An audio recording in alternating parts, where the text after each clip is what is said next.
네, 저는 건축가 유현준이고요. 그리고 저희 의료보험은 홍익대학교 건축도시대학 유현준 교수로 등록이 되어 있으니까 교수이기도 하고 강연을 하기도 하고 또 책을 쓰기도 하고요. 셜록 현준이라는 유튜브를 운영하기도 합니다. 저는 뭐 다른 어떤 건축하시는 분처럼 이렇게 어려서부터 건축가라는 꿈을 가졌던 사람은 아니고요. 주변에 건축을 했던 사람들이 거의 없었기 때문에 그런 직업이 있는지도 몰랐습니다. 저희 아버지는 제가 판검사가 되기를 원하셔가지고 고시 공부를 해라 그렇게 했는데 저는 외우는 걸 되게 싫어해가지고 이과를 갔는데 제가 수학을 별로 안 좋아합니다. 시간에 쫓기면서 뭘 하는 걸 되게 싫어하는 것 같아요. 근데 이제 그림은 되게 좋아했어요. 그림은 내 템포에 맞춰서 그릴 수 있고 나를 표현할 수 있는 거였으니까. 그래서 외우는 거 빼니까 의과대학 쪽으로 다 못 가고 수학을 별로 안 좋아하니까 공과대학 쪽 다 못 가고 근데 그림은 좋아하고 물리도 좋아하고 지구과학하고 지리를 제가 좋아했거든요. 그 네 과목만. 그러다 보니까 고3 2학기 때쯤에 건축학과 설계가 나한테 좀 맞을 것 같다.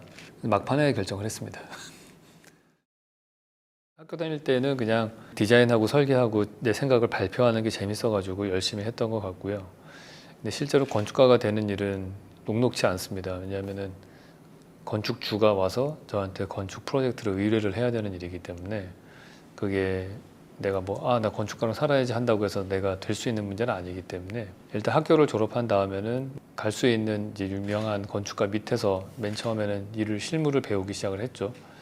그러고 난 다음에는 한국에 돌아올 생각을 했어요. 왜냐하면은 미국에 있어봤자 저한테 중요한 프로젝트를 맡길 만한 건축주가 있을 것 같지는 않아서 한국에 들어와야 되겠다 생각은 했었는데 이게 건축가로서 처음부터 사무실을 열고서 생활비를 벌 능력은 안 됐기 때문에 그래서 일단 학교로 돌아와서 연착륙을 하는 루트를 생각했습니다. 홍익대학교에서 저를 뽑아주시고 제가 들어오는 그 해부터 학교의 교수로 있으면서 외부에서 설계사무소를 할 수 있게 하는 그런 포지셔닝이 생겼기 때문에 다행히 두 가지를 병행할 수는 있었습니다. 그 36살쯤에 제가 대학교 교수가 됐는데 그때 주변에서 저를 아무도 건축가로 봐주지 않는 게 불만이었어요. 그때는 모두 다 그냥 교수로만 생각을 하고 나는 건축가인가 교수인가 약간 딜레마가 있었는데 건축가구나라고 제가 처음으로 스스로를 생각하게 된 거는 젊은 건축가상이라는 상을 2009년도에 제가 받게 됐습니다. 그게 저한테는 되게 큰 계기가 됐던 것 같아요. 내가 건축가구나라고 사회에서 인정을 해준 첫 번째였던 것 같습니다. 내가 혼자만 건축가라고 떠들고 다녔지 다 대학 교수라고 한국 사회에서 저를 생각을 했었는데 제가 되고 싶었던 건 아무래도 이제 건축가이니까 그거를 인정받은 케이스여서 저한테는 그게 좋은 계기였던 것 같습니다. 근데 처음에 할 때에는 저의 학생 초기 작품들 그때를 보면은 항상 약간 초현실적인 경험을 만드는 거를 원했어요. 요즘으로 치면 약간 헤더윅 같은 스타일의 디자인이라고 할 수 있을 것 같아요. 현실적으로 이루어질 것 같지 않으면서도 약간 초현실적이면서도 판타지 같은 그런 느낌? 그러니까 제가 성경을 읽으면서도 되게 재밌었던 거가 어린 시절에 제가 성경을 읽을 때 성경에 나오는 많은 기적들이 저한테는 판타지 같이 느껴졌거든요. 홍해를 가르고 물 위를 걷고 그 당시에 우리가 읽을 수 있는 판타지 소설이라는 게 없었기 때문에 SF 소설 아니면 성경책이었던 것 같아요. 그래서 제가 건축을 할 때에도 초기에 제 건축의 스타일은 좀 그런 초현실적인 경험을 주는 거였던 것 같아요. 제 동료 친구들이 항상 좀 지을 만한 걸 좀 해라. 그 친구들이 나한테 했던 있었던 게 make up extraordinary out of ordinary라는 말을 썼어요. 그 친구들이. 그러니까 특별한 걸 통해서 특별한 걸 만들 생각을 하지 말고 평범한 거에서 특별한 걸 만들어라. 이제 그런 조언을 해줬던 친구가 있었고요. 또 한 명은 이렇게 네가 보여주고자 하는 게 있을 때 그게 앞에서부터 보여주려고 하지 말고 뒤에 가서 반전으로 보여주면 더 좋지 않겠냐? 이런 조언을 해준 친구도 있었어요. 그런 것들이 다 지금 보면 진짜 아주 금과 옥조 같은 조언들이죠. 근데 이제 이게 성숙하면서 건축이 진짜 가지는 역할과 그 영향력과 힘이 뭔지를 깨닫게 되면서 굳이 그렇게 초현실적인 걸 할 필요는 없는 거구나. 그렇게 생각이 점점 들게 되더라고요. 저의 건축에 크게 영향을 주신 분 한 분을 꼽으라면 저는 MIT 대학교의 모리스 스미스라는 교수를 뽑을 수 있을 것 같아요. 저를 되게 힘들게 하셨던 분이에요. 엄청 안 맞아가지고 학교 다닐 때 협박도 받고. 왜냐면 저는 학부 다닐 때 되게 자유로운 분위기에서 학교를 다녔어요. 제가 연세대학교를 나왔는데 연세대학교는 학기 초에 과제를 주면은 설계 과제를 학생들이 자기 마음대로 그냥 디자인을 해서 갖고 가면 되는 그런 분위기였거든요. 그래서 교수님이 뭐 이래라 저래라 이렇게 지시하는 것도 거의 없으셨고 자유롭게 학생들끼리 수평적인 관계에서 서로 크리틱하고 배워가면서 자기의 생각을 키워갈 수 있는 분위기였는데 저는 아주 자유로울 거라고 생각해서 유학을 갔는데 미국이라는 나라가 대학 교수 중에 몇몇 분들은 자기의 생각을 학생들에게 약간 너무 가르치려고 드는 분들이 있으셨거든요.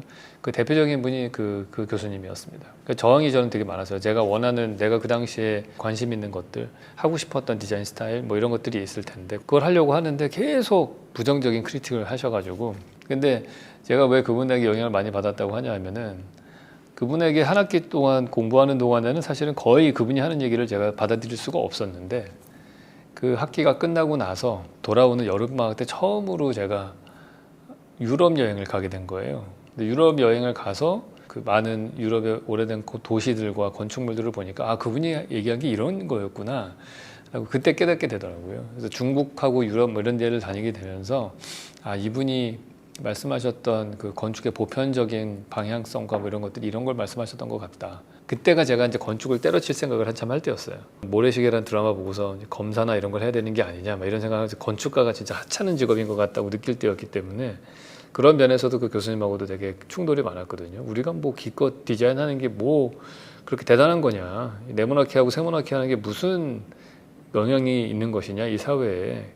그러니까 제가 제대로 건축을 몰랐던 거죠. 사실 그런 영향에 대해서 아무도 저한테 가르쳐준 분은 없었던 것 같아요. 그런데 나중에 제가 한 45, 6 그때 제가 이제 책을 쓴 도시는 무엇으로 사는가라든지 어디서 살 것인가 이 책을 쓸 때쯤 되니까 아 이게 건축이 정말 엄청난 사회에 영향을 끼치는 직업이로구나. 그걸 이제 그때 깨닫게 된 거죠. 저한테 되게 특별하게 충격적인 계기가 됐던 거는 저는 루이스 칸의 엑스터 라이브러리인 것 같아요. 겉에서 보면은 평범한 상가 건물 같이 보이잖아요. 근데 안에 들어가면은 이런 공간이 숨겨져 있어요. 그게 앞에서부터 보여주려고 하지 말고 뒤에 가서 반전으로 보여주면 더 좋지 않겠냐? 우리가 이 건물을 현장 답사하고 온 다음에 그 친구가 저한테 한 얘기였고 되게 운이 좋았던 것 중에 하나가 이 건물을 보러 갈 때가 영어를 제가 잘 못할 때였거든요. 그러니까 처음에 MIT 가서 한 2주차 정도 됐을 때예요. 그러니까 선생님이 하는 말을 영어를 들어도 잘 못 알아듣고 막 이럴 텐데 어느 날 갑자기 애들이 우르르 나가길래 어디 가냐 했더니 필드 트립 간다는 거예요.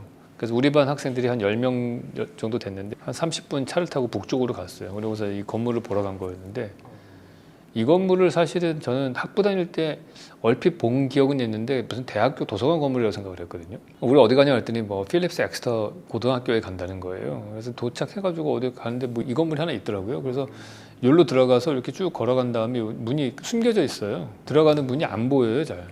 과연 뭐 여길 왜 왔어? 그러고 딱 들어갔더니 딱 이런 공간이 숨겨져 있는 거예요. 그래서 정말 그때의 충격은 제가 어떤 건축물을 봤을 때보다 가장 큰 충격이었던 것 같아요. 아 이게 평범함 속에서 비범함을 숨겨놓는 저런 건축이 더 멋있는 거구나. 식스센스 같은 영화의 그 반전이잖아요. 그래서 와 이게 똑같은 거를 앞에서부터 보여줬으면 이렇게 멋있지 않았을 거예요. 근데 이걸 안에 숨겨놨기 때문에 더 멋있었고 그래서 그 시퀀스에 대해서 제가 고민을 많이 하기 시작한 것 같아요. 이 건물을 체험하고 난 다음에 아 건물이라고 하는 게 똑같은 공간이라고 해도 그 앞에 어떠한 순서를 거쳐서 시퀀스를 통해서 이거를 주느냐에 따라서 의미가 달라질 수 있구나. 그런 걸 배웠죠. 저한테 진짜 영향을 엄청나게 끼친 건축적 경험이 딱 2번이 있는데 하나가 이거고 하나가 안드레아 포조가 그린 그림이에요. 이게 저의 건축관에 또 엄청난 영향.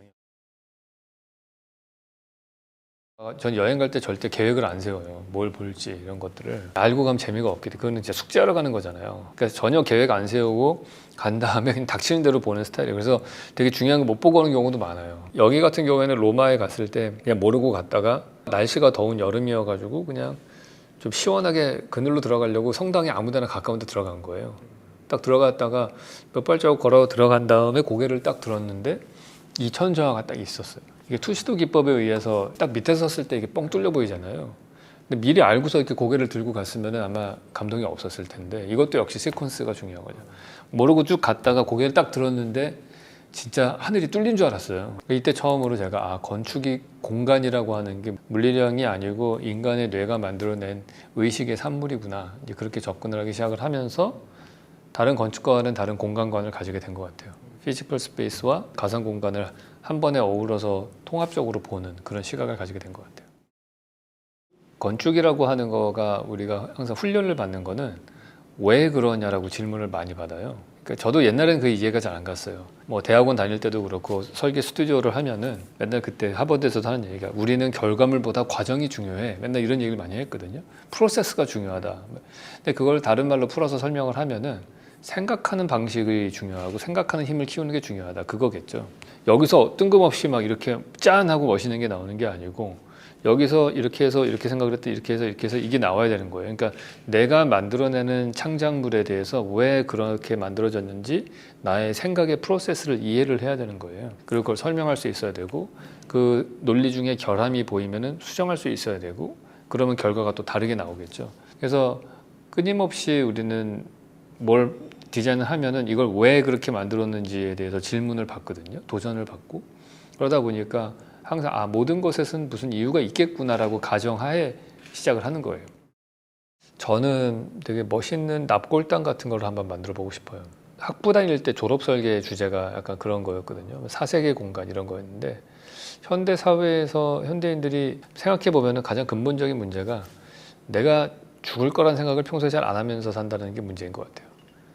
그게 죽음을 생각하게 하는 공간이 되게 너무 멀리 있다, 그런 생각이 들거든요. 외국만 하더라도 뭐 항상 그 교회당 건물이 있으면은 그 큰 성당 지하에 묘지가 항상 있잖아요. 옆에 무덤도 있고 우리도 예전에는 집집마다 사당도 있고 뭐 종묘도 가까운 데 있었고 뭐 여러 가지 뭐 죽음을 생각하게 하는 시설이나 공간들이 좀 우리의 생활의 일부였었는데 현대 사회가 되면서 그런 것들이 다 안 보이는 쪽으로 치워지는 것 같아서, 그리고 오히려 그런 것들이 뭔가 빠르게 움직이는 사회에서 가면 약간 슬로우하게 시간을 느끼면서 쉴 수 있는 공간도 될 수 있을 것 같고 좀 사람들에게 죽음을 리마인드 시킬 수도 있고, 그래서 사실 저는 안타까운 게 우리나라의 그 많은 장례식장들이 병원의 지하 공간에 들어가 있거든요. 안 보이는 데 있어요. 저도 그런 장례식장들이 좀 멋있는 공간으로 좀 눈에 띄는 데 있었으면 좋겠다라고 생각을 해요. 그래서 납골당도 좀 보이고 그리고 장례식하고 이런 모습들도 우리가 도심 속에서 그냥 자연스럽게 삶의 일부로 받아들일 수 있게끔 좀 됐으면 좋겠다. 그렇죠. 뭐 예를 들어서 우리가 현충원이 서울 한복판에 있잖아요. 동작구에. 그 현충원은 사실은 입구만 보이고 잘 안 보여요. 산에 둘러싸여 있어가지고. 그리고 거기는 되게 조용한 공간으로 되어 있는데 그런 공간이 주변의 일상의 도시 공간하고 이렇게 맞닥뜨려져 있었다면은 더 많은 사람들이 깨닫고 느끼는 바가 많았을 것 같아요. 그러니까 그런 호국 영령이라고 할 수 있는 그 정말 애국자들이죠. 그분들의 삶을 가까이서 보게 하고 그 공간을 좀 느끼게 한다든지 이런 것들도 좀 있었으면 좋겠다라고 생각을 해요. 제일 중요한 거는 이 사람이 디자인하는 스타일이겠죠. 생각하는 방식, 그다음에 디자인 스타일 이런 거가 예를 들어서 우리 사무실은 뭐 안도 다다오나 루이스 칸처럼 설계하려고 하는데 갑자기 자하디드 같이 설계하는 애가 와가지고 계속 이상한 아이디어를 내고 있고 막 그러면 진짜 힘들죠. 콜라보 하기가. 좀 적당히 다른 친구들이 들어오면은 오히려 시너지 효과가 나는데 건축을 바라보는 시각이 완전히 다르면은 또 어려울 수 있거든요. 그 친구가 또 힘들어해요. 왜냐하면 이제 자기가 낸 아이디어를 채택이 안 되고 그러면은 어려워하기 때문에 약간 생각, 디자인의 방향성, 건축을 바라보는 시각이 좀 비슷한 사람들을 뽑으려고 하죠. 그리고 가급적이면은 건축을 정말 좋아하는 사람들을 뽑으려고 하죠. 뭐 사람마다 다 건축을 좋아하고 그거를 하는 목적들이 조금씩 다르기 때문에 어떤 사람들은 진짜 건축에 목숨 건 사람들도 있고요. 극단적으로는. 어떤 사람들은 워라밸을 중시하는 사람들도 있고 나는 딱 정시에 퇴근해가지고 내 삶을 더 꾸리고 싶다 이런 친구들도 있고, 근데 사실 그 후자 같은 라이프 스타일을 하기에는 건축 분야가 별로 바람직한 것 같진 않아요. 그러니까 왜냐하면 목숨 건 애들이 너무 많아서.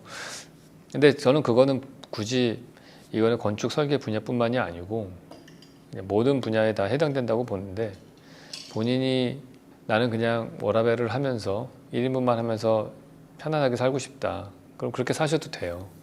근데 그렇게 사시되 자기의 커리어에서 너무 큰 성공을 기대하면서 그러진 않았으면 좋겠다. 그건 학교 다닐 때도 똑같잖아요. 남들은 늦게까지 공부하면서 시험을 잘 보기를 기대하는데 나는 하루에 1시간만 공부하고서도 전교 1등을 하고 싶어 하면 안 되잖아요.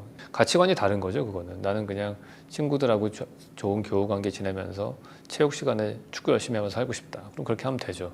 대신에 성적이 좋은 걸 기대하면 안 되는 거죠. 그 우선순위에 따라서 결정하시면 됩니다. 근데 저는 제 아들이나 뭐 다른 가까운 학생들에게 이제 얘기하는 건 뭐냐면은 진짜 워라밸을 추구할 정도로 나는 진짜 딱 요 정도만 일해야지 뭐 이런 마음이 드는 분야는 아예 안 가는 게 좋다고 생각해요.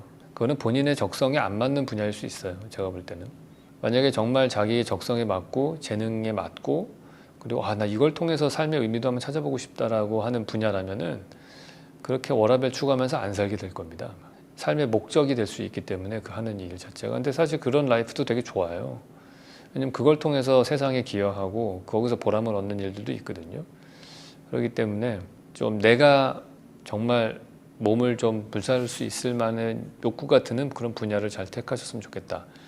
그게 아닌 분야라면 아마 여러분의 재능을 낭비하고 있는 게 아닌가 싶어요. 딴 데 재능이 있는데 그 분야가 아닌 딴 데 가서 노력하는 걸 수도 있다고 생각이 들거든요. 물론 그렇다고 그런 마음이 드는 데만 찾다가 40살 때까지 계속 갈 수도 있잖아요. 근데 그 적정선이 중요한 것 같아요. 어떤 분야는 견뎌야 될 때도 있거든요. 저 역시 학교 다닐 때는 너무 진짜 잠 안 자면서 할 수 있을 정도로 건축 설계를 좋아했는데 설계사무소를 갔더니 별로 하는 일도 그렇게 재미도 없고 뭐 여러 가지 제약도 많고 또 하기 싫은 일도 너무 많이 해야 되고 그러면서 그 시기가 되게 길었거든요. 그러니까 그런 시기는 또 견뎌야 될 때도 있는 거고 이거 뭐 그런 열정을 불태울 만큼의 분야 그 마음이 안 들면 항상 딴 데로 가라 이렇게 말하기도 어렵고 그렇다고 아무 분야나 가가지고 워라밸하며 살아라 이러기도 어렵고 그 중간 어디쯤에인 것 같아요. 운이 좋은 저 같은 사람은 내가 정말 좋아하고 잘하고 싶은 욕심이 드는 분야를 빨리 찾은 사람인 거고